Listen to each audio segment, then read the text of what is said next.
Hello everyone, मैं हेमा मेरी इस यूट्यूब चैनल पर आप सभी का स्वागत करती हूँ। तो आइए आज हम वोल्केनो के बारे में पढ़ते हैं। तो ये जो है ये क्रस्ट है। क्रस्ट पर जहाँ पर हम रहते हैं ये मजबूत चट्टानों से बनी है और ये जो निचला पार्ट है ये मेंटल का, तो ये जो है ये लिक्विड फॉर्म में है जिससे मैग्मा के नाम से बुलाया जाता है ना। यहाँ पर जो है मैग्मा रहता है जो लिक्विड फॉर्म में है और जो हमारी पृथ्वी है वो लिक्विड फॉर्म पे तैरती रहती है, जैसे कि पानी पर बर्फ तैरता है ना। और ये है आउटर कोर और ये है इनर कोर।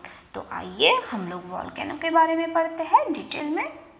ये देखिए आपको जो डायग्राम दिखाई दे रही होगी, इसका जो निचला पार्ट होता है वो मैग्मा के नाम से जाना जाता है, जहाँ से उसकी उत्पत्ति होती है ना। जहाँ से मेंटल का जो पार्ट होता है ना। और फिर ये जैसे ही ऊपर अपने ब्रांचेस से, मतलब जो इसकी पाइप होती है ना, जिससे मैग्मा निकलता है बाहर, तब जैसे ही वो पृथ्वी पर आता है या क्रस्ट पर आता है उसको लावा फ्लो के नाम से जाना जाता है। लेकिन ये जो मुख पर हमें दिखाई दे रहा है, तो इसके जो मुख है ये देखिए आपको दिखाती हूँ, ये इसको बोलते हैं क्रिएटर, है ना। तो इसको क्रिएटर के नाम से जाना जाता है। और जैसे ही यहाँ पे ठंडा हो जाता है कभी कभी लावा निकलते वक्त, तो क्या होता है कि ये पैक हो जाता है ऊपर से। तब क्या होता है कि ये जो मैग्मा है ये साइड से ब्रांचेस बनाता है, ये साइड से निकलने लगता है। ये देखिए ब्रांचेस, पाइप बोलते हैं उसको, है ना। और यहाँ पर कुछ गैसेस भी निकलती है, कुछ धूल मिट्टी भी निकलती है। तो आइए हम लोग इसके बारे में पढ़ते हैं। पृथ्वी के बहुत धकधकता हुआ तरल पदार्थ है जिसे मैग्मा कहते हैं, है ना। जैसे कि नाम से ही स्पष्ट होता है कि ज्वालामुखी एक ऐसा मुख है जिसके अंदर की ज्वाला बाहर निकलती है। देखिए जो ज्वाला है वो बाहर निकल रही है। इस प्रकार ज्वालामुखी धरातल पर बना हुआ वह प्राकृतिक चित्र है जिससे पृथ्वी के अंदर की ज्वाला मीन्स मैग्मा के आंतरिक गैस, राख, पानी और चट्टानों के टुकड़े आदि भी बाहर आते हैं, जैसे मैंने आपको बताया था पहले ही इंट्रो में, वैसे, है ना। ज्वालामुखी के द्वारा पृथ्वी पर बाहर निकले इस गर्म पदार्थ को लावा कहते हैं। ये देखिए जैसे ही ये जो मैग्मा है ये बाहर निकलता है तो उसको लावा के नाम से जाना जाता है। इसका तापमान जो अधिकतम लगभग होता है 800 से 1030 डिग्री सेंटीग्रेड तक होता है ना। तो पृथ्वी से बाहर निकलने के बाद यह लावा पृथ्वी पर तेजी से फैलने लगता है, जिससे बड़ी संख्या में जनधन की हानि भी होती है ना। तो आइए हम लोग आगे बढ़ते हैं। ज्वालामुखी के हैं जो 3 प्रकार होते हैं। एक सक्रिय ज्वालामुखी, एक होता है प्रसूत ज्वालामुखी और एक होता है शांत ज्वालामुखी। तो आइए हम लोग फर्स्ट देखते हैं। ये है सक्रिय ज्वालामुखी, जैसे कि आप पिक्चर में देख रहे हैं। ये ज्वालामुखी है जिसमें समय समय पर विस्फोट होते रहते हैं। ये देखिए आपको पिक्चर में दिखाई दे रहा होगा, ये जो लावा है ये कितना बाहर आ रहा है। यहाँ से कुछ गैसेस, कुछ धूल की मिट्टी के कण, है ना, सभी जो बहुत ही एक्टिव होते हैं, है ना। तो ये देखिए ये जो एक्टिव ज्वालामुखी है ये किलाम हवाई द्वीप पर सबसे ज़्यादा सक्रिय है ना। किलाम हवाई द्वीप जो है बहुत ज़्यादा सक्रिय है, जो कहाँ पर है, अमेरिका में है ना। तो नेक्स्ट है हमारा कोटोपेक्सी। कोटोपेक्सी भी है जो बहुत सक्रिय है। और है फिर ओजस डेल, है ना। ओजस डेल भी है जो अर्जेंटीना में आता है।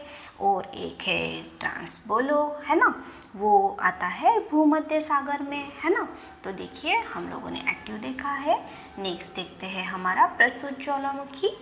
ये देखिए हमारा है सेकेंड प्रसूत ज्वालामुखी, जो ज्वालामुखी रुक रुक कर निकलते रहते हैं, है ना, उसे प्रस्तुत कहते हैं। ये जो है अंडमान निकोबार की तस्वीर है जहाँ पे प्रसूत ज्वालामुखी पाया गया था।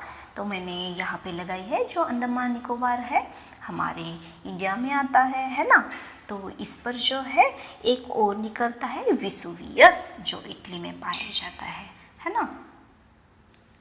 यह है थर्ड हमारा मृत ज्वालामुखी, है ना। जिस ज्वालामुखी में लंबे समय से कोई उद्गार नहीं हुआ है ना, उसको बोलते हैं मृत ज्वालामुखी। हालांकि हम उन्हें मृत कहते हैं, लेकिन इस बात का कोई गारंटी नहीं है, ये कभी भी फट सकते हैं और ये बड़े ही भयानक से होते हैं। ये देखिए, हमें कुछ पता नहीं रहता है कि वहाँ पे कभी ज्वालामुखी कब फट सकती है ना। और ये ज़्यादातर एकांकगुआ एजिंट पर्वत पर पाई जाती है, जो विश्व के सबसे ऊंचाई स्थित है ना। और देवबंद में भी पाया जाता है, जो ईरान में स्थित है। तो चलिए हम आगे पढ़ते हैं। आइए हम वॉल्केनो के बारे में कुछ महत्वपूर्ण जानकारियाँ पढ़ते हैं। जो वीवर है वो क्या होता है, जिस क्षेत्र में पृथ्वी के अंदर में का मैग्मा बाहर आता है उस क्षेत्र को वीवर ग्रेजी कहते हैं।